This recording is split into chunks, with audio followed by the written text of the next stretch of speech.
Әдебиет оқудан біздің бүгінгі тақырыбымыз мен теңізшімін. Ендеше жаңылтпашты жаңылмай айтуға тырысайық. Бұл теңіз, ерең теңіз, ең терең теңіз деңіз. Ендеше біз сабақты бастаймыз. Мәтінді түсініп оқы. Дельфин болған оқиға.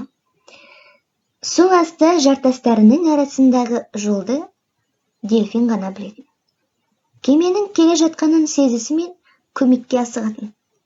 Сақ бол, бұғаз өте қауіпті, соңымнан жүріп отыр дегендей басқару тұтқасындағы кісіден көз алмай қадала қарайтын.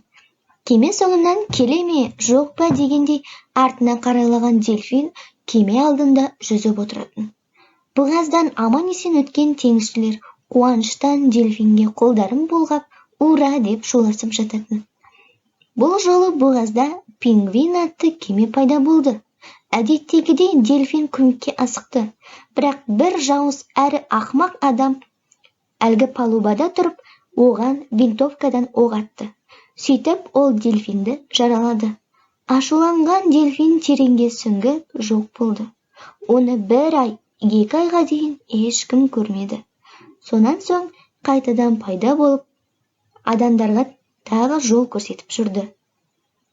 Тек пингвин атты кеме бұғазда жартасқа соғылып, апатқа ұшырады. Міне бақытсыздық деген.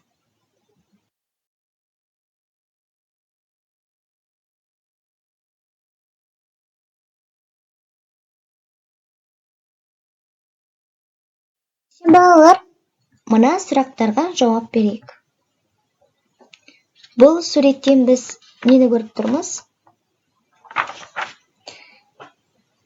Және кемеді көрген дельфин не істеді?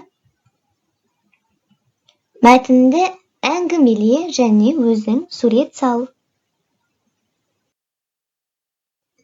Көңіл күйіңді өлең жолдарымен жеткізіп көр. Бұл жерде көп нүктенің орнына біз тиісті сөздерді қойып, өлең жолдарын толықтырамыз. Ендеше балалар, іске сәт!